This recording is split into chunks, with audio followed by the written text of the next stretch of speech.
अस्सलाम वालेकुम नाज़रीन, इमरान याकूब खान साहब और ज़फ़र हिलाली साहब के साथ मैं हूं Samina Pasha. Program view point में आपको खुशामदीद कहती हूं। नाज़रीन, आज़ाद कश्मीर की जो इलेक्शन कैंपेन है वो इस वक्त ज़ोरों पर जारी है और हम देख रहे हैं कि यहाँ पर भी ऐसा दिखाई दे रहा है कि पाकिस्तान मुस्लिम लीग नून और पाकिस्तान तहरीक इंसाफ आपस में मद्दे मुकाबिल हैं। दोनों का घुमसान का रन पड़ा हुआ है। अगर जलसों की तकरीरों की भी बात की जाए तो खूब निशाने पर ले रखा है मरीम नवाज साहिबा ने प्राइम मिनिस्टर इमरान खान साहब को, और खूब उनकी न सिर्फ ये कि कारकर्दगी का पोस्टमार्टम हो रहा है बल्कि इसके साथ साथ अब ताने जो हैं वो इस्टेब्लिशमेंट तक दोबारा से उनके हमले जो हैं वो शुरू हो चुके हैं और दोबारा से ऐसा लग रहा है कि एग्रेसिव मोड में आ चुकी हैं और इसमें वो इदारों के ऊपर भी बात कर रही हैं जो कि पहले हमें शुरू के जलसों में नज़र नहीं आ रही थी। दूसरी जानिब अगर प्राइम मिनिस्टर इमरान खान साहब की इंतखाबी मुहिम की बात की जाए तो वो जहाँ पर कश्मीर के हवाले से अपनी एफर्ट्स का जिक्र करते नज़र आ रहे हैं, वहीं वो अपने मुखालिफिन को वहाँ पर भी नहीं भूले और बार बार नवाज शरीफ साहब का जिक्र जो है वो उनकी ज़ुबान से हम सुन रहे हैं हर जलसे में,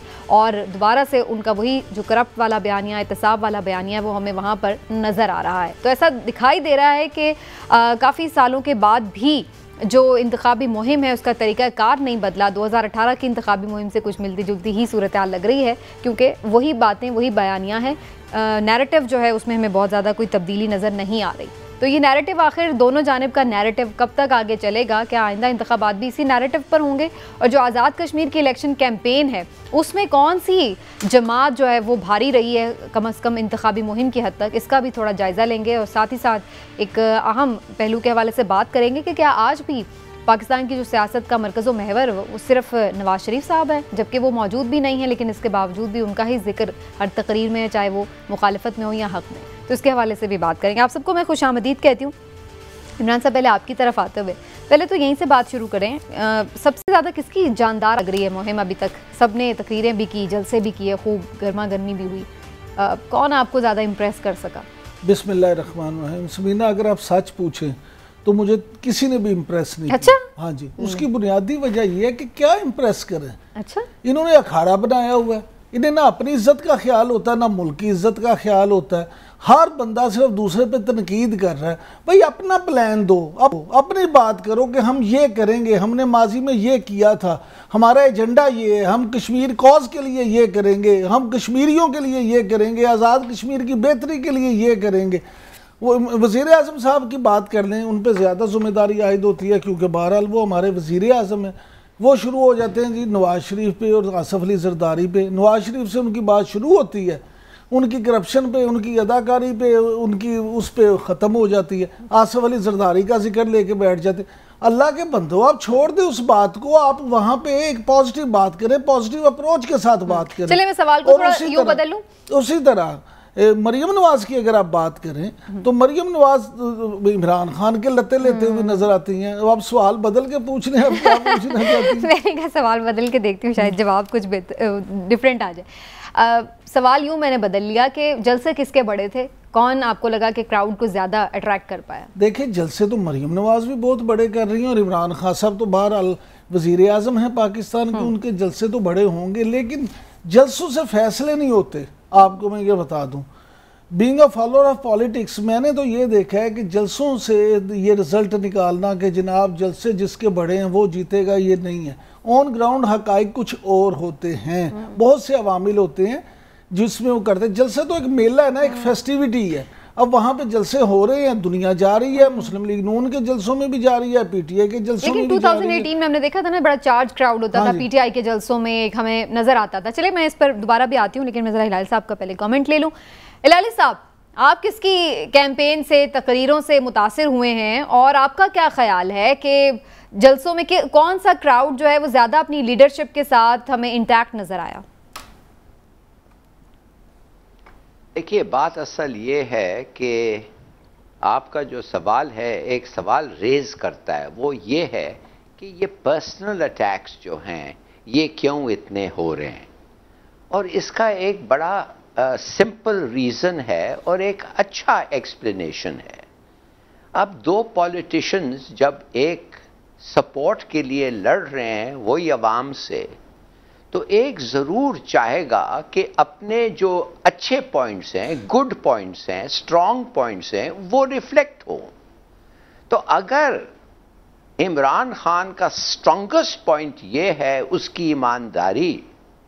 अगर उसका स्ट्रॉन्गेस्ट पॉइंट ये है कि उसके खिलाफ कभी कोई इस किस्म के चार्ज, छोड़िए रूमर भी अगर हुआ है तो ज्यादा देर तक नहीं टिका है ऑन द वन हैंड, और दूसरी तरफ एक prime minister, ex prime minister जो एक कन्विक्ट है, जो एक भगोड़ा है, जिसके खिलाफ एक चार्ज पे कन्विक्ट हुआ है मगर 500 और चार्जेस लगने वाले हैं, तो वो क्यों नहीं जाके लोगों को कहे कि यार अगर तुम चाहते हो ईमानदार आदमी, अगर तुम चाहते हो ठीक तरीके से हुकूमत हो और कमीशंस और किकबैक्स ना हो, तो मैं हूं वो बंदा। अब देखिए उसका इंपैक्ट इतना बड़ा हुआ है कि आज तो मैंने, आई एम सॉरी समीना, मैंने जो आपको मैं बताऊंगा, एक वीलॉग आया है अमेरिका से, और वो बंदा जो वो वीलॉग का वो है, ऑथर है, उसका नाम है फैज सिद्दीकी, कॉपी मेरे पास है। अब वो वीलॉग में बकौल फैज सिद्दीकी वो कहता है कि ट्रंप एक किताब लिख रहा है और उस किताब का नाम है quote original face of Pakistan. अब याद रखें कि यही आदमी है जो हमारे को लायर एंड चीट और झूठा बुलाया, ये ट्रंप।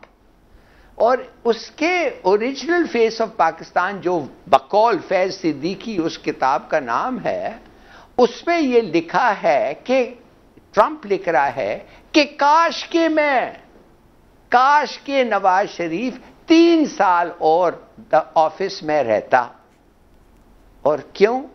इसलिए कि हम डील कर रहे थे कि पाकिस्तान के न्यूक्लियर वेपन्स खरीद लिया जाए $50 बिलियन के लिए, $50 बिलियन के लिए, और वो जो डील है वो कंक्लूड हो रहा था। अब देखिए आप और मैं तो कभी मान ही नहीं सकते हैं कि इस किस्म का डील होगा। हमें पता है कि ट्रंप जो है एक सेंसेशनलिस्ट है, और क्यों, मगर इंपॉर्टेंट बात है कि क्यों नहीं हम मान सकते हैं। हम इसलिए नहीं मान सकते हैं कि हमें पता है कि एक प्राइम मिनिस्टर का हक के हुक्म में ये नहीं है, इख्तियारात में नहीं आता। कोई भी डील इख्तियारात में नहीं है उसकी। इसलिए मगर फिर जब हम सोचते हैं कि भाई एक आदमी है, ये ऐसे बात कौन सा प्राइम मिनिस्टर सोच भी सकता है कि अमेरिका के साथ ऐसे बात करें। तो फिर अगर कोई कहता है नवाज शरीफ, हम कहते हैं हाँ पैसे के लिए तो वो कुछ भी कर सकता है। आप समझ गए ना मेरी बात? अच्छा। तो what I am saying is कि जब एक आदमी का एक एडवांटेज है तो वो वो इस्तेमाल करेगा। हिलाली साहब, गुजारिश ये है कि मैं हिलाली साहब, ये न्यूक्लियर एसिड्स जो हैं हमारे, क्या ये आलू गाजर है कि रेडी पे पड़े हैं और कोई भी बेच देगा? किसी भी वजीर आजम का, चाहे वो नवाज शरीफ हो, वो इमरान खान हो, वो या कोई भी और हो, किसी वजीर आजम या सदर का बाप भी पाकिस्तान के न्यूक्लियर एसेट्स को बेचना तो दूर की बात है, उनको सौदा करना सोच भी नहीं सकता। बिल्कुल। और जो आप बात कर रहे हैं फैज सिद्दीकी साहब की, उनका अपना क्या मुकाम है, क्या उनकी क्रेडिबिलिटी है, किस तरह से अभी आप या मैं कुछ कह दें कि फिर जी ये ट्रंप ये कर रहा है, या मैं ये कह दूं कि जी फलां बंदा ये कर रहा है। मामला ये है, लोग सिर्फ और सिर्फ बड़ी माजरत के साथ लोग सोशल मीडिया पे अपनी रेटिंग्स बढ़ाने के लिए बहुत कुछ कह रहे हैं, बिल्कुल सही है, बढ़ाने के लिए पता नहीं क्या। अब हम जरा वापस इलेक्शन कैंपेन्स की तरफ आ जाएं। बात कहीं से कहीं निकल गई, लेकिन नवाज शरीफ साहब का जिस तरह से मैंने जिक्र किया कि जी बड़ा जिक्र हो रहा है उनका तकरीरों में आज तक, जबकि वो तो मुल्क में भी नहीं है। प्राइम मिनिस्टर साहब ने भी एक बात कही है कि जो अदालतें आज़ाद हैं, वहाँ आके क्या फैसले होते हैं। देखिए उन्होंने क्या कहा। इस मुल्क में अदालतें और इंसाफ का निजाम आज आजाद है। इमरान खान कुछ डंडों से सुप्रीम कोर्ट पे हमला नहीं करता।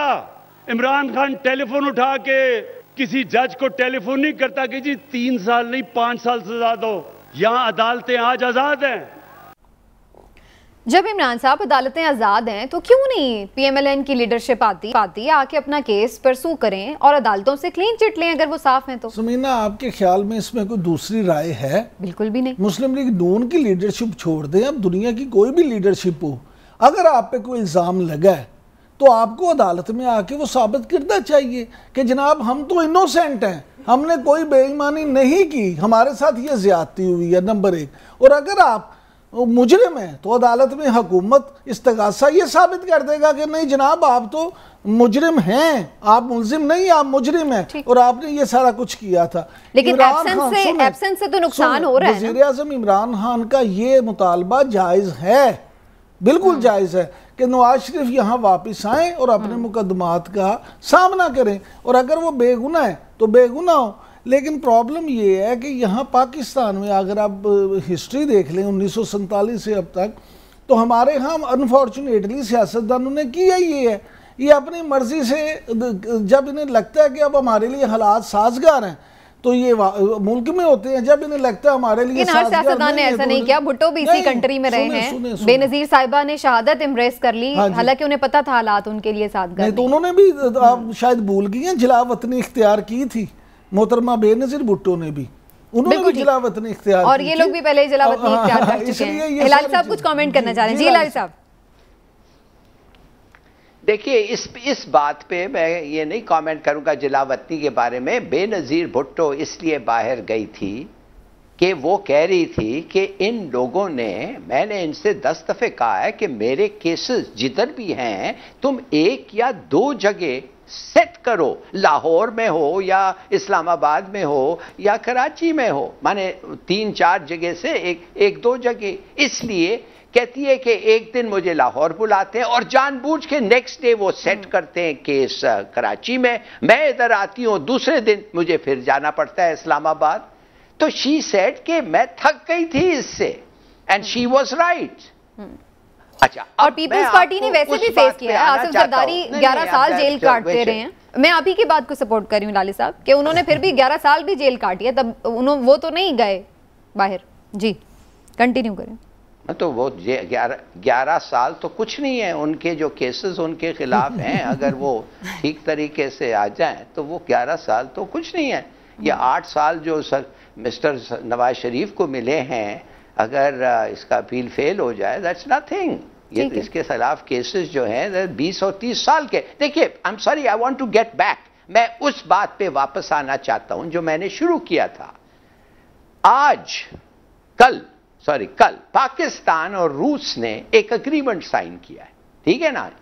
वो एग्रीमेंट एक क्या पाइपलाइन के लिए है। अब सोचिए 2016 में वो एग्रीमेंट साइन होने वाला था, फॉर सम रीजन साइन नहीं हुआ। उस एग्रीमेंट में रूस का हिस्सा 85% था, 85%, और पाकिस्तान का बाकी। इस एग्रीमेंट में जो अभी साइन हुआ है, पाकिस्तान का है 74% और रूस का है 26%। अब आप और मैं कहेंगे बड़ी अच्छी बात है, और आप और मैं मुझे भी नहीं पता ये क्यों इतना क्यों इस पे हम आगे चल के वैसे लाली साहब बात करने वाले हैं। आप अपना पॉइंट निकाल लें इसमें से, फिर हम डिटेल में इस पे आगे बात करेंगे। मैं पॉइंट यही निकाल रहा हूं कि वो कह रहा है कि वो कमीशन था। In other words Nawaz Sharif के जो एग्रीमेंट था, लोग कह रहे हैं मेरे पास तो नहीं है, तो वो कह रहे हैं वो कमीशन था। ओके, इन अदर वर्ड्स रूस का कम था मगर वो लेके इसको देते। देखिए ये ईमानदारी की बात पे टिके रहे थोड़ा सा। पाकिस्तान के पॉलिटिशियंस ज्यादातर लोग समझते हैं बेईमान है, और जो ईमानदार है उसको नेचुरली एक एडवांटेज मिलता है, और वो एडवांटेज वो खुद इस्तेमाल करता है इलेक्शन में। ये गलत बात तो नहीं है, अच्छी बात है, उसका ये तो अच्छी बात है। लेकिन दूसरी जानिब ठीक है, ये आपका पॉइंट आ गया, लेकिन इमरान साहब दूसरी जानिब मरियम तो ये कह रही हैं कि वो इसलिए बाहर नहीं है कि वो कोई अदालतों में नहीं आना चाहते, वो इसलिए बाहर है कि उनकी जान को खतरा था, और वो समझती हैं कि उन पर बाकायदा उन्हें कई दफ़ा अपने जलसों में जिक्र कर चुकी हैं कि जी शायद साबिक वज़ीर आज़म को कत्ल करवाना चाहते थे ये लोग। मैं कहता हूँ जी मरियम नवाज साहिबा जो कह रही हैं हो सकता सच हो, मैं उनको ये नहीं कहता कि वो झूठ बोल रही हैं, ये नवाज शरीफ की जान को कोई ख़तरा नहीं होगा। लेकिन मुझे आप ये बताएं कि जब वो वज़ीर आज़म थे उस वक्त उनकी जान को ख़तरा नहीं था। जब उससे पहले मियाँ शहबाज शरीफ वज़ीर आला थे और मियाँ नवाज शरीफ हुकूमत में नहीं थे, उस वक्त उनकी जान को ख़तरा नहीं था। जब आप सियासी रहनुमा होते हैं, किसी पार्टी के कायद होते हैं, जब आपको अल्लाह ताला ने 3 दफ़ा वज़ीर आज़म बनने का मौका दिया है, तो फिर आपको इन चीज़ों से, खतरात से तो खेलना पड़ता है, खतरात को झेलना पड़ता है। इसलिए सिर्फ अपनी जान बचाने के लिए अगर वो बाहर है तो मैं इसको मुनासिब नहीं समझता। तो पॉलिटिकली इसका पीएमएलएन को नुकसान हो रहा है कि नवाज शरीफ साहब इस तरह से उनकी एब्सेंस में, या आपको लगता है कि नहीं फर्क पड़ा? क्योंकि मरियम तो यही कह रही है कि आज भी नवाज शरीफ का नाम तो मरियम नवाज ये ठीक कह रही हैं। देखें कि वो जो उनका ये कहना है ना कि मरियम नवाज शरीफ को जो माइनस करने की बात की जा रही थी, तो देखिए मरियम नवाज, मुस्लिम लीग नून को अभी तक फर्क नहीं पड़ा नवाज शरीफ के ना होने से। अच्छा। लेकिन अगर नवाज शरीफ ज्यादा देर नहीं आते और अगर मुस्लिम लीग नून दोबारा पावर में नहीं आती तो फिर मुस्लिम लीग नून को जरूर फर्क पड़ेगा। ठीक है हिलाली साहब, एक आपकी ईमानदारी वाली बात को ही मैं थोड़ा आगे परसू करूंगी कि अगर वो प्राइम मिनिस्टर, मैं आपको समीना एक thank you very much. Before आपका पूरा सवाल कंप्लीट करने के पहले, मैं समझ गया हूं आप जो पूछ रही हैं, मैं आपको एक इंफॉर्मेशन देना चाहता हूं कि मैंने ये फैक्ट चेक के लिए ये इंफॉर्मेशन शाहीन सेबाई साहब को भेजा था जो अमेरिका में हैं और हम सब उनको अच्छी तरह जानते हैं। उनका रिप्लाई ये है, quote, this fact check by AFP looks credible, looks credible. तो मैं इतना इररिस्पॉन्सिबल टॉक जो हम समझते हैं, अगर ट्रंप ने ऐसी बात लिखा है या लिखने जा रहा है या लिखा है और छपा नहीं है, तो आई थिंक कि इधर काफी पब्लिक अटेंशन होगा उस पर। आपका नहीं ख्याल है? नहीं तो जब वो बुक आएगी तो फिर हम देखते हैं कि उस पर रिस्पॉन्स कैसा आता है। लेकिन मैं तो ये सवाल कर रही हूँ कि अगर वो इतना ही बेईमान लीडर था और अगर वो इतना ही भगौड़ा लीडर था बकौल आपके, तो आज भी पाकिस्तानी सियासत उसके बगैर इनकम्प्लीट क्यों है? आज भी मरियम भी उन्हीं का जिक्र कर रही है, आज़ाद कश्मीर के सियासत में ना उन्होंने लड़ना है इलेक्शन ना कोई, लेकिन प्राइम मिनिस्टर साहब भी जाके उनको टारगेट कर रहे हैं। तो ये अगर वो इतने ही वो गैर ज़रूरी हैं तो why we are discussing them and why they are discussing them? आपसे फिर ये इसका मतलब ये है कि सिंध में आपको देख रहे हैं कि कितने 15 साल हो गए हैं, एक पार्टी बार बार इलेक्शन जीत रही है और लोग कहते हैं कि जब आप पंजाब से सिंध में आता है तो ऐसा लगता है कि आप एक 30 ईयर गैप हो गया है दरमियान उन party, between Sindh and Punjab. और फिर कल मैंने सिंध आज बल्कि इमरान याकूब साहब ने कहा कि सिंध की तो बात ही नहीं करें, as far as corruption is concerned, it's legendary है। तो फिर मैं आप बताएं वो क्यों बार बार जीतते रहते हैं, क्यों जीतते रहते हैं? अगर वो इंपॉर्टेंट नहीं है तो क्यों जीतते रहते हैं? वो इसलिए जीतते रहते हैं, मैंने ट्राई टू एक्सप्लेन टुडे कि एक इलेक्टेबल्स के पास 3000 जाली वोट्स हैं, वो कभी हारेंगे ही नहीं इस किस्म के इलेक्शन में। ये मैं आपको बताना चाहता हूं कि जब वडेरा आपके साथ होता है, पुलिस आप अपॉइंट करते हैं, रिक्रूट करते हैं, पोस्ट करते हैं, प्रमोट करते हैं, जब सब इख्तियार आपके पास होता है तो आप इलेक्शन क्यों हारेंगे? सिस्टम तो ही ये ऐसा है कहना कि कि इसलिए कि लोग आपको सपोर्ट करते हैं, ये गलत बात है। They don't support you. एक ईमानदार इलेक्शन करके तो देखें, फिर देखेंगे क्या होता है। अच्छा, एक हुआ था, याद है आपको? एक हुआ था, एक इलेक्शन जो हुआ था 1970 में, याहिया खान ने, और याहिया खान ने कहा, साहिबजादा शेर अली जो लेफ्टिनेंट जनरल, वो भी एक जनरल था, इंटीरियर था, कहने लगा कि हमें रिग करने की जरूरत ही ये नहीं है, इसलिए कि इस इलेक्शंस में किसी को अक्सरियत नहीं होगी और आप मिस्टर प्रेसिडेंट, आप प्राइम मिनिस्टर आप बनाएंगे। और क्या हुआ? 2/3 मेजॉरिटी भुट्टो ले गया। लोगों को आप हक दें, एक फेयर इलेक्शन दें और फिर बात करें, फिर उसके बाद उस पे रिस्पांस पे बात हो सकती है। ठीक है, मुझे ब्रेक की तरफ भी जाना, लेकिन एक शॉर्ट कमेंट में इमरान साहब आपसे जरूर इस बारे में लेना चाहूंगी कि मरियम, पहले हमें लग रहा था कि शुरू के जलसों में उस तरह से एस्टैब्लिशमेंट को निशाना नहीं बना रही थी, प्राइम मिनिस्टर साहब पे खूब उन्होंने उनके लत्ते लिए, तनकीद का निश्तर चलाए, लेकिन एस्टैब्लिशमेंट की तरफ कम ही गई। लेकिन अब वो काफ़ी फ्रिक्वेंटली हम देख रहे हैं फिर से सेम पेज की भी बात करती और फिर कहते हैं कि आप और आपको लाने वाले गायब हो जाएंगे और इस तरह की बातें करती हमें नज़र आ रही हैं। क्या मरियम साहिबा किसी के कंट्रोल में नहीं है पार्टी के? नहीं समीना, मेरी बात सुने, मरियम नवाज साहिबा और उनका कैंप जो है मुस्लिम लीग नून में, वो ये समझते हैं कि आप एग्रेसिव स्टैंस लेंगे तो फिर आपको फ़ायदा होगा। आपको याद होगा उन्होंने, मरियम नवाज ने पहले भी कहा था कि जब मज़ामत होगी तो फिर मफामत होती है। लिहाजा मैं ये समझता हूँ कि मरियम नवाज इसलिए ये बार बार मौक़िफ़ दोहराती हैं कि वो वो शायद उन हलकों को ये बावर करवाना चाहती हैं कि आप इस दफ़ा धांधली ना करवाएं या धांधली को सपोर्ट ना करें, क्योंकि हम यहाँ कहीं इसका मतलब ये तो नहीं कि डील्स फिर से फेल हो रही हैं, कोई स्पेस नहीं बन रही इसलिए वो दोबारा एग्रेसिव हो गई हैं, शुरू में वो सॉफ्ट थी। ऐसी बात नहीं है, डील उस वक्त मैं आपसे अर्ज करूं फेल होगी, आपको लगेगा कि डील नहीं होने जा रही है, इनकार हो गया, जब मियाँ शहबाज शरीफ की तरफ से आपको रिस्पॉन्स आएगा। अच्छा, हाँ जी, अभी मियाँ शहबाज शरीफ साहब जो डील मेकर वो हैं आप, हाँ क्योंकि एस्टेब्लिशमेंट के साथ मामलात वो तय करते हैं, उनके साथ अच्छे। लेकिन मैं हिलाली साहब वाली एक बात पे ज़रूर कमेंट करना चाहूँगा कि मियाँ नवाज शरीफ के बारे में जो ये कहना, चाहे वो शाहीन सुबाई साहब के या कोई भी के कि इट लुक्स करेक्ट इन्फॉर्मेशन जो है, देखिए सिर्फ लुक्स से कोई फ़र्क नहीं पड़ता। आपको ये याद रखना चाहिए कि मियाँ नवाज शरीफ ही उस वक्त वज़ीर आज़म थे जब धमाका भी, एटमी धमाका भी किया गया था, तो उस वक्त उन पे दबाव भी था कि अब उस पे फिर बहस दूसरी तरफ ना चल जाए कि धमाका क्यों हुआ, लेकिन आप गौहर अयूब से पूछे। नहीं, आई एम वेरी सॉरी, आप गौहर अयूब से पूछे। गौहर अयूब तो कहता है वो एक्सप्लोड कर ही नहीं रहता था, ही डिडंट वांट टू। इसके बारे में भी दो राय हैं। अब मैं वो आज हमारा टॉपिक नहीं है। हिलाली साहब किसी दिन गौहर अयूब साहब से ये भी पूछिएगा कि आपने कितनी पार्टियां बदली थी और आप उन पार्टियों में हमेशा क्या क्या मुख्तलिफ मौक़िफ़ बनाते रहे। चलिए मुझे जरा उस पर कमेंट ले लेने दें। हिलाली साहब, आप शायद मरियम के हवाले से कुछ कमेंट करना चाह रहे थे कि एस्टैब्लिशमेंट के साथ क्या डील फेल हो गई है जो फिर से उन्होंने इदारों पर तनकीद शुरू कर दी है। देखिए, आप ऐसे बात कर रहे हैं एस्टैब्लिशमेंट के बारे में और नवाज शरीफ और उसके फैमिली के बारे में जैसे वो उनके साथ एक एक को पता ही नहीं है दूसरा एग्जिस्ट करता है। आप ऐसी बात कर रहे हैं कि वो नोर एक एक से बात नहीं करते हैं। भाई 1996 दिसंबर में जहांगीर करामत, लगारी, शाहिद हामिद और नवाज शरीफ क्या कर रहे थे? दिन रात मिलके क्या कर रहे थे? एक एक से बात कर रहे थे।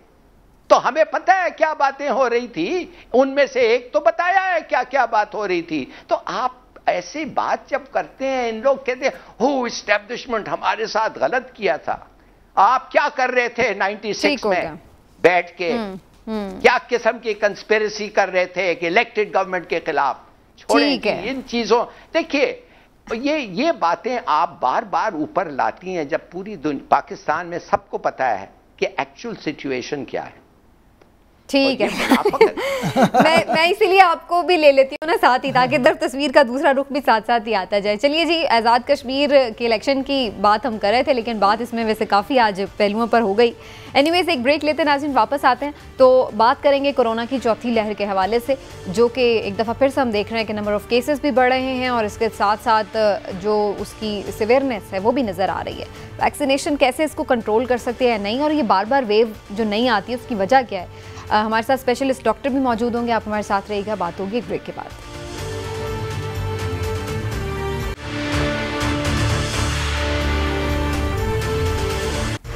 वेलकम बैक नाजरीन। कोरोना की चौथी लहर इस वक्त जारी और सारी है और एक के बाद एक वेव उठती है और एक के बाद एक वेरिएंट हमें नज़र आता है जो पहले से भी ज़्यादा हमें बताया जाता है कि ख़तरनाक है। वैक्सीनेशन का अमल भी जारी है और SOPs पर भी अमल दरामद के हवाले से जो कैंपेन्स हैं वो चलती जा रही हैं, लेकिन इसके बावजूद भी मुकम्मल तौर पर अभी तक कोविड से छुटकारा मुमकिन नहीं हो पाया है। कि कब तक सिलसिला चलेगा, वैक्सीनेशन इस हवाले से कितनी मौसर साबित हो सकती है, और ख़ास तौर पर जो अभी आज कल एक वेरिएंट बहुत फैला हुआ है जिसको इंडिया से आया हुआ वेरिएंट यानी डेल्टा वेरिएंट कहा जा रहा है, तो उसके बारे में भी बात करना बड़ा ज़रूरी है। और आज हमें स्पेशली डॉक्टर जावेद अकरम साहब ने प्रोग्राम में ज्वाइन किया, तो उनसे ही बात का आगाज़ करती हूँ। डॉक्टर साहब बहुत शुक्रिया आपके वक्त का, आपको वेलकम कहती हूँ शो में। और डॉक्टर साहब, जैसे मैंने वेरिएंट के हवाले से बात की, डेल्टा वेरिएंट जो है ये बाकी वेरिएंट से कितना डिफरेंट है, कितना ख़तरनाक है, कितना लीथल है, और क्या ये हम कुछ अलामात में भी डिफरेंट है कि हम कुछ डिस्टिंग्विश कर सकते हैं कि जी ये डेल्टा वेरिएंट है और ये जो पहले की वेव्स हैं इसमें?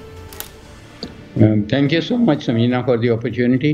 देखें, जब से वुहान 2019 से ये वायरस आई और हॉर्सशू बैट से जहाँ पे दो वायरसेस ने मिलके एक वायरस बनी, तो ये RNA वायरस है और बहुत बड़े साइज़ की वायरस है, और वहाँ से ज़ाहिर है ये स्विच हुई फ्रॉम हॉर्सशू बैट यानी कि एनिमल से ह्यूमन स्विच हुई।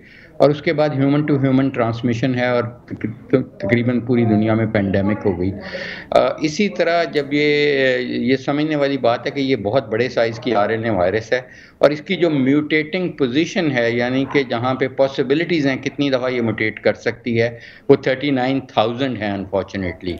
तो ये जो म्यूटेशंस हैं ये कोई ऐसा अजूबा नहीं है या कोई अनएक्सपेक्टेड नहीं है, इट्स वेरी मच एक्सपेक्टेड, बल्कि हमारी एक्सपेक्टेशन से ये कम स्लोली ज़्यादा म्यूटेट कर रही है, वरना तो ये बहुत जल्दी बहुत ज़्यादा म्यूटेट कर जाती है। जैसे आपको पता ही है कि HIV एड्स की वायरस है, इसीलिए उसकी वैक्सीनेशन नहीं बन सकी और यही वजह होती है कि वैक्सीनेशन बन नहीं सकती या गैर मुअस्सर हो जाती हैं। तो ये जो आप जिस म्यूटेंट की बात कर रहे हैं, जो भारत का कह रहे हैं, साउथ अफ्रीका से एक म्यूटेंट आया जिसको हम अल्फ़ा कहते हैं और एक गैबा आया जिस यूरोप से आया, तो वो स्विच हुआ इन भारत। तो भारत में इसको डेल्टा या डबल म्यूटेंट कहते हैं क्योंकि 2 पोजीशंस पे mutation suddenly I. Total mutations इसमें जो आई वो 1 दर्जन के करीब हैं और वेरिएशंस भी आई, और मोस्टली ये आरएनए में जो वेरिएशंस आई ये स्पाइक प्रोटीन्स में आई जो इसके ऊपर कांटे हैं। उसकी अहमियत ये है कि ये वायरस ने जब आपकी बॉडी में जाना है सांस के ज़रिए, तो वही अटैचमेंट उसी के ज़रिए मुमकिन है आपकी बॉडी में ACE2 रिसेप्टर्स जो फेफड़ों में है। तो ये एफिनिटी इसकी ACE2 रिसेप्टर्स कई टाइम्स बढ़ गई है, अबाउट 2 to 3 टाइम्स बढ़ गई है, और बच्चों में भी या एडोलेसेंस में भी जिनके इमैच्योर ACE2 रिसेप्टर्स हैं उनको भी लग रही है। दूसरी इसकी जो एक इफेक्ट आया है, जो सिग्निफिकेंट इफेक्ट आया, वो ये है कि ये लंग्स की अफिनिटी भी इसको बहुत ज़्यादा बढ़ गई है। इसलिए पहले लंग्स अफेक्ट होते थे 12-13%, अगर 100 लोग अफेक्ट होते थे कोविड-19 वायरस के साथ, अब तकरीबन 35% लोग अफेक्ट होते हैं, उनको लंग डैमेज होता है। और जब लंग डैमेज होता है तो जाहिर है उनको मोर्टेलिटी भी उनकी अनफॉर्चुनेटली ज़्यादा होगी। जहाँ तक अभी तक हमने देखा है सिम्टम्स इसके सेम ही होंगे डॉक्टर साहब? सिम्टम्स इसके थोड़े फ़र्क हैं। अपर रेस्पिरेटरी सिम्टम्स इतने नहीं हैं, जो खुशबू का चला जाना, एनोस्मिया हो जाना या टेस्ट का चला जाना या खांसी इसमें कम है। इसमें सीधा ही आपके सांस की तकलीफ ज़्यादा होती है, लेकिन वो थोड़े से सिम्टम्स इसके मास्क हैं, इसलिए कि क्योंकि अब ये अनवैक्सीनेटेड लोगों को भी हो रही है, जिसमें एकदम ये साइटोकाइन स्टॉर्म में जाके बहुत सीरियस कंडीशन कर देती है। इन वैक्सीनेटेड पीपल ऑब्वियसली उनको अगर दोनों वैक्सीन लगी हैं, अगर वो 2 वैक्सीन लगाई हैं उन्होंने साइनोफार्म या साइनोवैक, तो और उनको कम से कम 6 हफ्ते हो गए लगाए हुए, तो ये मॉडिफाई हो जाती है कि इतनी सीवियर डिजीज़ नहीं होती मेजॉरिटी में, लेकिन हो ज़रूर रही है। और over the time efficacy fall हो रही है वैक्सीन्स की, चाहे कोई भी वैक्सीन हो, चाहे वो मैसेंजर आरएनए है। अभी रिसेंटली कल देखा गया है, इजराइल से एक स्टडी आई है कि मैसेंजर आरएनए खासकर जो फाइजर की वैक्सीन है वो इफेक्टिव तो है, लेकिन 65% एफिकेसी उसकी रह गई है 85% से। तो ऑब्वियसली देखें, ये एक रेस अगेंस्ट टाइम है। इस वायरस को हमने टाइम नहीं देना चाहिए। ये जो विंडो हमें मिली हुई है अपॉर्चुनिटी की, इसमें अगर हम वैक्सीनेट कर लेंगे 85% 80%। लेकिन डॉक्टर साहब, अभी जो ये रेट चल रहा है वैक्सीनेशन का, आप समझते हैं ये स्पीड कोई मुतमईन करने वाली है? इस वक्त तो काफ़ी ऐसा लग रहा है स्लो हम चल रहे हैं। बहुत मायूस कुन है, बहुत स्लो है। अभी तो देखें हम 20% पे भी नहीं पहुंचे। हमारा टारगेट है 16 करोड़ लोगों को ये फ़ौरन लग जाए। जब तक ये नहीं लगेगी हर्ड इम्यूनिटी नहीं क्रिएट करेंगे। बल्कि मैं आपको ये बताऊं, जिन मुल्कों ने ये लगा भी ली है उनके साथ भी बहुत प्रॉब्लम्स आ रही हैं, because we think in vaccine world कि nobody is safe unless everybody safe. तो हमें ये हर्ड इम्यूनिटी एक ग्लोबल फिनोमिनन होगा, वरना तो एयर ट्रैवल, और आपको पता है चाहे इंडिया और हमारा बॉर्डर्स बंद हैं, लेकिन अच्छा डॉक्टर साहब आप साथ रहिएगा। आपने जो बात की है, मैं उस पर जरा इमरान साहब का भी एक कमेंट ले लूँ। इमरान साहब, फिर अगर आप क्वेश्चन करना चाहें वो भी कीजिएगा। क्या आपको वजह नज़र आ रही, क्या लोग खुद रिलक्टेंट हैं वैक्सीनेशन के लिए? ओवरऑल हम देख रहे हैं बार बार हुकूमत की जानिब से अब कहा जा रहा है कि वॉक इन वैक्सीनेशन करवाएं, फ्री है वैक्सीनेशन, कोई कॉस्ट नहीं है इसकी, इसके बावजूद भी इतना स्लो रेट क्यों नज़र आ रहा है? मैं सिर्फ पहली बात तो ये कि मैं समझता हूँ कि आवाम ज़्यादा ज़िम्मेदार हैं। वाकई लोगों में अवेयरनेस नहीं है, लोग अभी भी अवॉइड करते हैं। जैसे अब मैं आपकी मिसाल दूंगा कि आप मीडिया में होने के बावजूद आज आपने वैक्सीनेशन करवाई है, कल जब वो भी ऑफिस में आ गए हैं, तो जब पढ़े लिखे लोग भी, मीडिया के लोग भी नहीं करवाएंगे तो आम जो बाजार में मजदूरी कर रहा है या आम आदमी है वो क्यों करवाएगा? आपने ऑफ द रिकॉर्ड नहीं, वैसे मैं ये बात कर रहा हूँ कि आम लोग रिलेक्टेंट है। दूसरी बात ये है कि हुकूमत की तरफ से भी उस तरह से नहीं, शोर ज्यादा मचाया जा रहा है। अमलन वैक्सीन का में आपने देखा पीछे भी शॉर्ट हो गई थी, वो तो एक दफा हुआ है शॉर्ट हो गई, लेकिन उस तरह से नहीं है। अगर इतना ही हो तो आप तमाम शहरों में, आप बड़े शहरों को भूल जाएं, कराची, लाहौर, इस्लामाबाद को छोड़ दें, छोटे शहरों में अभी बहुत सारी प्रॉब्लम्स हैं। हिलाली साहब भी कुछ कह रहे हैं, हाँ उनका भी कमेंट उनसे भी सुनता हूँ, लेकिन मैं डॉक्टर साहब से, क्योंकि ये जरूर डॉक्टर साहब, ये जो डेल्टा वेरिएंट के हवाले से कहा जा रहा है कि कराची में 90 केसेस हुए हैं टेस्ट, जो उनमें से 83 में ये निकला, और लाहौर में 85 में से 56। तो जब इतनी बड़ी तादाद में ये हो रहा है तो ये जो फिनोमिना है कि अगर आप वैक्सीन की तीसरी डोज ले लेंगे तो इसमें बच सकेंगे। इसमें मैं थोड़ी सी आपकी राय जानना चाहूँगा। देखिए इमरान, आपने बिल्कुल सही कहा कि जो हेजिटेंसी है वैक्सीन की वो अभी भी परसिस्ट कर रही है, और रिलक्टेंस भी। उसकी वजूहात हैं। एक वजह तो उसकी ये है जो मिसपरसेप्शन सोशल मीडिया के ज़रिए फैलाए गए, इंटेंशनली और इन इंटेंशनली। दूसरी वजह यह है कि लोग इसलिए भी, जो पढ़े लिखे लोग हैं समीना टाइप के, वो इसलिए भी वेट कर रहे हैं कि कौन सी लगवाऊं, मैसेंजर आरएनए क्यों ना लगवा लूं, कि जब इंटरनेशनल पासपोर्ट ही उसी से मिलना है, जो कि एक बड़ी अनफॉर्चुनेट चीज़ है। जब WHO ने साइनोफार्म, कैंसाइनो, साइनोवैक सब अप्रूव की, तो ये WHO अदारे का काम है कि मेंबर स्टेट्स में वो एक इंटरनेशनली जब अप्रूव कर दी तो दे शुड इंश्योर के सब पे एक्सेप्टेड हों, बजाय इसके कि लोग इस कन्फ्यूजन में रहें कि कौन सी लगाएं। जहाँ तक मिक्स एंड मैच का तल्लक है और थर्ड वेव का, थर्ड वैक्सीन की डोज का, अभी देखें हमने जो कैंसाइनो का जो हमने 29,000 वॉलंटियर्स का जो एक स्टडी की थी, जो अब हमारी रिलीज़ भी हो गई हुई है, उसके अभी हमने देखा है कि कैंसाइनो के साथ ओवर 4 मंथ्स 5 मंथ्स आपकी इम्यूनिटी फॉल हो रही थी। तो हमने, क्योंकि अडेप्टिव डिज़ाइन था, हमने परसों से उन्हीं लोगों को बुला के एक सेकंड डोज लगा रहे हैं। So CanSino from first 1 dose has been converted to second dose. Pfizer ने अभी FDA को एप्लीकेशन दी है, जो उन्होंने डिसअप्रूव कर दी है, रिजेक्ट कर दी है, कि उनके ख्याल में भी थर्ड डोज की फाइजर के साथ जस्टिफिकेशन नहीं है। लेकिन हकीकत ये है कि फाइजर की भी इम्यूनिटी फॉल हो रही है ओवर टाइम। मैं समझता हूं कि जो भी वैक्सीन आपने लगवाई है, आपको 6 महीने बाद एक बूस्टर प्रोबेबली लगवाते रहना पड़ेगा। ये अमल 4 से 5 साल जारी रहेगा। आप इसके लिए ये आपने बड़ा, मैं हिलाली साहब का कमेंट ले लूं, काफी देर से हाथ रेज कर रहे हैं। बिल्कुल ठीक है, लेकिन सिर्फ एक छोटी सी बात डॉक्टर साहब, अगर मैं मिसाल के तौर पे, मैंने ज़ाती तौर पे रशियन लगवाई थी, स्पुतनिक लगवाई थी, अब अगर मैं बूस्टर लेना चाहता हूं तो मैं किसी का भी ले सकता हूं या मुझे उसी का लेना पड़ेगा? देखें इमरान, ये मिक्स एंड मैच अभी हम समझ रहे हैं कि प्रीमेच्योर है, नहीं करना चाहिए, आपको वही लेनी चाहिए। लेकिन आपने ली थी नॉन लाइफोलाइज्ड, अब आ रही है उसकी लाइफोलाइज्ड, वो के एक बेहतर फॉर्म है। तो अभी एक स्टडी हम कर रहे हैं इस वक्त, जिसको हम पोलीपाक स्टडी कह रहे हैं, जिसमें रिट्रोस्पेक्टिव स्टडी है, जिसमें जितने लोगों ने ये लगाया है, अमल किया है, हमारा ख्याल है कि हमारे पास 50,000 के करीब लोग एनरोल होंगे ऑनलाइन, जिसको हम देखना चाहते हैं कि जिन्होंने मिक्स एंड मैच किया 2 वैक्सीन, उनका क्या रिजल्ट रहा। ठीक है डॉक्टर साहब, आप साथ रहिएगा, मैं जरा हिलाली साहब का भी कमेंट ले लूं। हिलाली साहब, आपके नजदीक ये रिलक्टेंस क्या वाकई सोशल मीडिया की वजह से है, और क्या इनके अगेंस्ट कोई गवर्नमेंट को एक्शन नहीं लेना चाहिए ऐसे लोगों के जो ये सारी मिस इन्फॉर्मेशन बल्कि डिस इन्फॉर्मेशन फैलाते हैं, कंफ्यूजन भी? जी हाँ, मैं इसके पहले एक जल्दी से एक क्लैरिफिकेशन कर दूं कि मैंने चेक किया था कि ये किताब ट्रंप जो लिखने वाला था पाकिस्तान के बारे में, ये वाकई लिख रहा था और पब्लिश हो रहा था कि नहीं।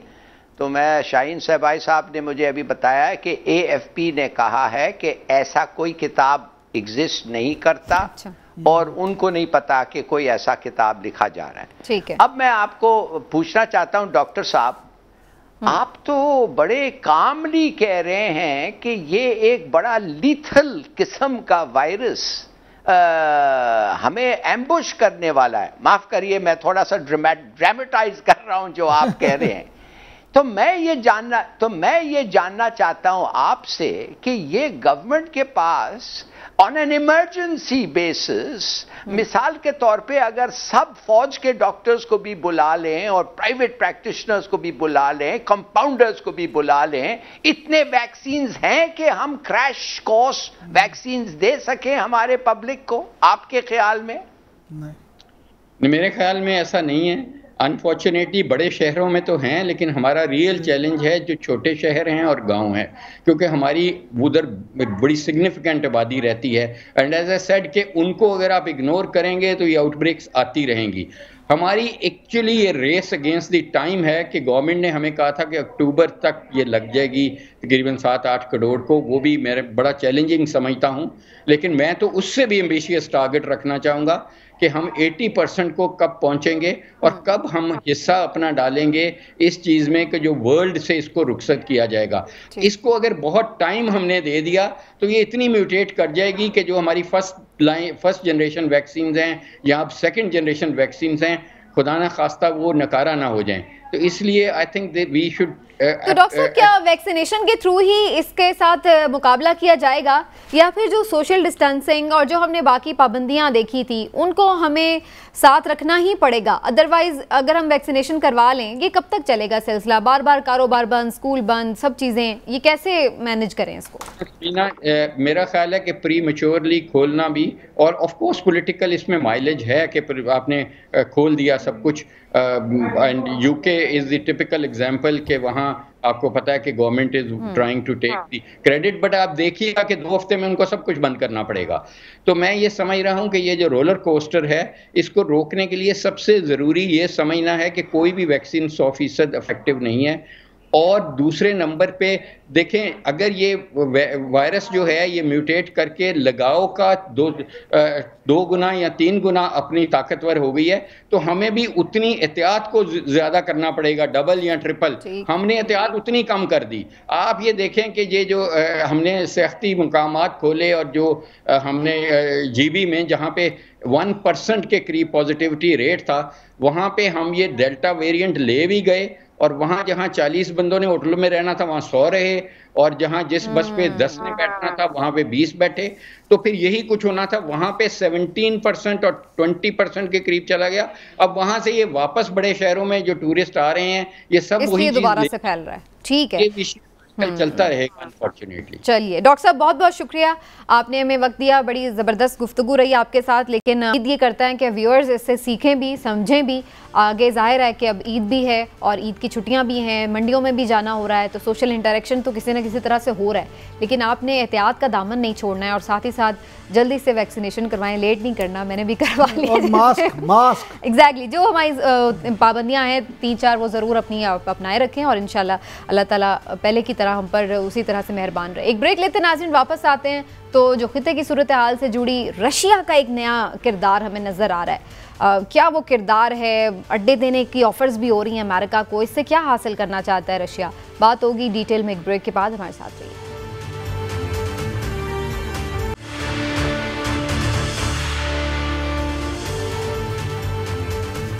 वेलकम बैक नाजरीन। खिते में सूरत हाल तेज़ी से बदल रही है, रोज़ ही कोई ना कोई सूरत हाल नई जन्म लेती है, और जहां हम ये देख रहे हैं कि इस वक्त बहुत सारी ताकतें इस खिते से निकलने की तैयारी में हैं, तो वहीं बहुत सारी ताकतें दोबारा से यहाँ पे कदम जमाने की कोशिशों में भी मसरूफ़ हैं।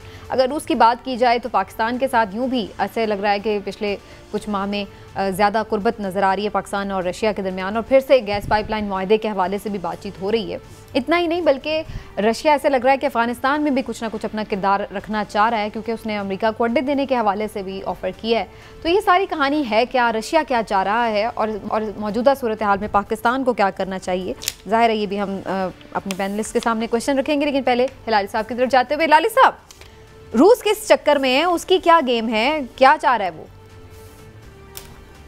देखिए, रूस ने पाकिस्तान के साथ एक बड़ा अच्छा एग्रीमेंट साइन किया है, जिधर उधर उसका गैस पाकिस्तान आएगा। वेरी गुड, उनको प्राइस कमर्शियल सेल मिल रहा है, वो खुश हैं वो, और पाइपलाइन के कंस्ट्रक्शन का भी उनको कॉस्ट मिलेगा। 74% हमारा हिस्सा होगा और 26% उनका होगा, तो बड़े खुश हैं और ये बड़ी अच्छा स्टेप है। हमें भी गैस चाहिए, उनको भी चाहिए, it's win win for both countries. और ख़ास तौर जैसे मैंने कहा कि वेरेज नवाज शरीफ के दौरे में रशिया का 85% था 2016 में, अब हमारा 74% हो गया, तो ये बहुत अच्छा है। मगर अब आपने जो सवाल पूछा कि वो अमेरिका, ये तो एक खेल मजाक है रूस का। ये दिस इज़ अ ट्रिक कि वो समझते हैं कि अमेरिका एक्सेप्ट करेगा कि अपने जहाज़ रूस में बेस करें और उधर से, नॉट एट ऑल। अमेरिका ने तो जवाब ही नहीं दिया है, मेरे ख्याल में they didn't take it seriously. अच्छा, तो ये तो नहीं होगा। मगर रूस जो है इट्स ए डेफिनेट प्लेयर। देखिए सेंट्रल एशियन रिपब्लिक्स जो हैं, जैसे हम होते थे समझिए फ्रॉम 1947 टू 1955, इंग्लैंड हमारे पर कॉलोनियल पावर जो था उसका बड़ा इन्फ्लुएंस है। तो रूस भी, अभी इन लोग आज़ाद हुए हैं central Asian republics. Central Asian republics का ऑफिशियल लैंग्वेज भी जैसे हमारा अंग्रेजी है, उनका भी रूस है इस वक्त। पता नहीं ऑफिशियल लैंग्वेज है, वर्किंग लैंग्वेज तो रूसी है। तो कहने की बात यह है कि वो they look up to Russia. Tajikistan जैसे उधर लग रहा था कि तालिबान उनके पोस्ट पे हमला करें और शायद लड़ाई कुछ हो, फौरन उन्होंने रूस को कांटेक्ट किया और फौरन रूस ने कुछ पता नहीं कितने ट्रूप्स भेजा उनको। तो you see this is the relationship central Asia और रूस, और वो एडवांटेज ले रहे हैं। ठीक है इमरान साहब, गैस पाइपलाइन के हवाले से कोई नई पेशरफ नहीं है, बहुत पहले से मुख्तलिफ अदवार में बात होती रही है। जरदारी साहब ने भी बात की, फिर जैसे PMLN के दौर में भी इस पर पेशरफ हुई, अब फिर से बात हो रही है। आखिर इसकी रुकावटें क्या और इस मंसूबे को क्यों नहीं मुकम्मल किया जा सका या तकमील के मराहिल तक क्यों नहीं पहुँचाया जा सका? देखिए इंटरनेशनल पॉलिटिक्स में बहुत सारी चीज़ें होती हैं। जो पहले अमेरिका और रूस की आप बात कर रहे थे, ये रूस ने, पुरानी बात है कि उनको दावत दी थी, अभी बात नहीं है, अप्रैल की बात है। लेकिन अमेरिका ने जब कोई जवाब नहीं दिया तो उसके बाद आप देखिए रूस ने फ़ौरन शिफ्ट किया और रूस ने जो चीन के साथ अपने मामलात थे बेहतर किए। अब जो रीजनल चीज़ें हैं, अफ़गानिस्तान के अगर हम हवाले से बात करें तो आपको ये देखना होगा कि रीजनल पावर्स जो हैं उनका जो ब्लॉक बनने जा रहा है, रूस का इसमें ज़्यादा फ़ायदा। अच्छा। रूस, चाइना, पाकिस्तान, ईरान और ये मिलकर अगर एक अपना ब्लॉक बनाते हैं तो इन सब का उसमें फ़ायदा है। अब आ जाते हैं आपकी उस बात की तरफ कि ये जो गैस पाइपलाइन, तो गैस पाइपलाइन के तो आपको याद होगा माजी में इफ्तिताह भी हो चुकी हैं बल्कि इसमें, लेकिन उसमें मामलात मुख्तलिफ तरह के थे जिसमें ये रुक जाती थी, क्योंकि इंडिया भी इसमें शामिल होना चाहता था। कुछ इंडिया के मामलात थे, फिर वहाँ पे कुछ हमारे जो है रुकावटें हो जाती हैं। लेकिन अब मुझे लगता है कि क्योंकि रूस उस ब्लॉक में जिसमें पाकिस्तान भी शामिल हो रहा है, तो अब इसीलिए आप देखें पाकिस्तान का हिस्सा भी बढ़ गया। मैंने ये समझता ये करप्शन की वजह से कोई मामला था। पहले रूस और पाकिस्तान के ताल्लुकात में सर्द मैरी थी और कमर्शलिज्म उनकी तरफ से ज़्यादा था। अब तो ताल्लुकात कुछ बेहतरी की तरफ जा रहे हैं और ये चीज़ें बेहतर हो जाएंगी। ठीक है हिलाली साहब, पाकिस्तान को रूस के साथ अपने ताल्लुकात को मज़ीद बेहतर करना चाहिए।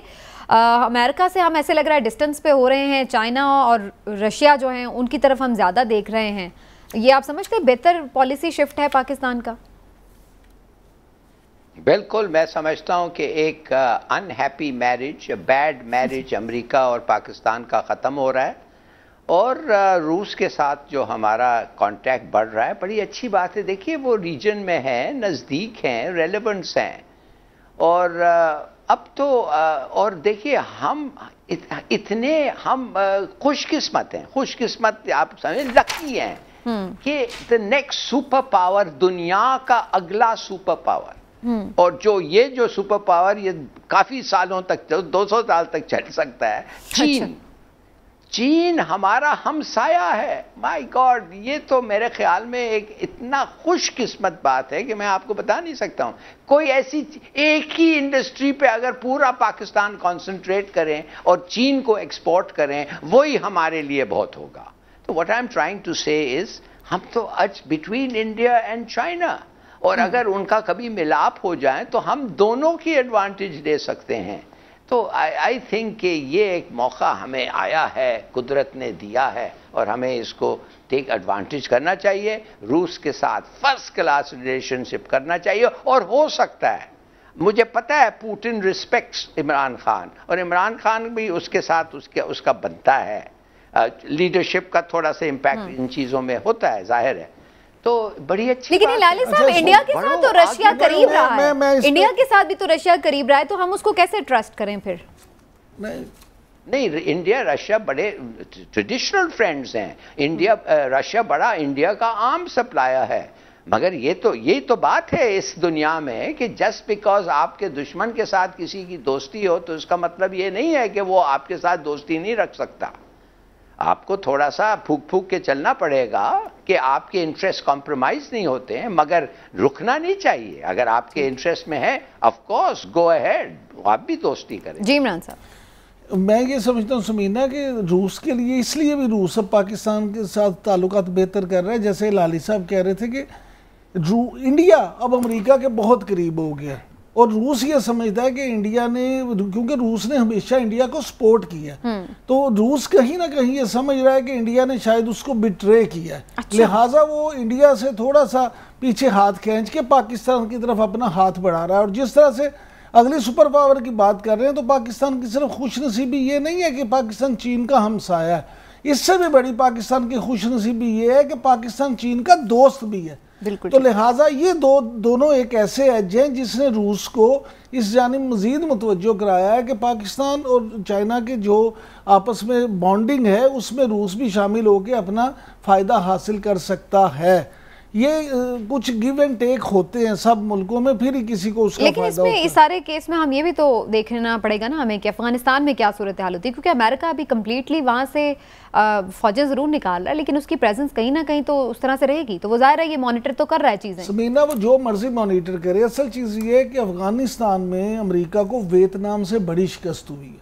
अमेरिका माने या ना माने, अमेरिका को जो वहाँ पे फैंटी लगी है, अमेरिका आपका क्या ख्याल है खुशी से जा रहा है? अमेरिका तो वहाँ से अपने रुसवा होके जा रहा है। अब अमेरिका उसमें ये को चाहता है कि वहाँ उसका किसी तरह से कंट्रोल रहे, लेकिन अगर रीजन में कोई मुल्क उसकी सपोर्ट नहीं करेगा तो क्या आप समझती हैं कि सिर्फ इंडिया के बलबूते पे वो वहाँ पे कंट्रोल रख सकता है? उसके लिए मुमकिन नहीं होगा। अगर रूस, चीन, पाकिस्तान, ईरान ये सब मिल जाएं तो फिर अमेरिका के लिए ऑन ग्राउंड ये मुमकिन नहीं। लाली साहब भी कुछ ऐड करना चाह रहे हैं? जी लाली साहब।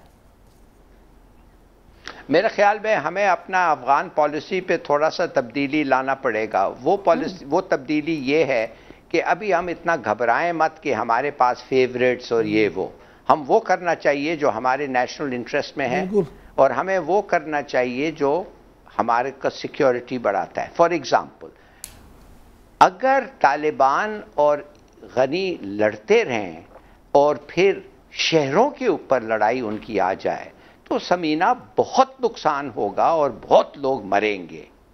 मेरा ख्याल है ये वक्त अभी आ गया है कि गनी का कोई फ्यूचर है ही नहीं, ना उसके पास, ही हैज़ नथिंग।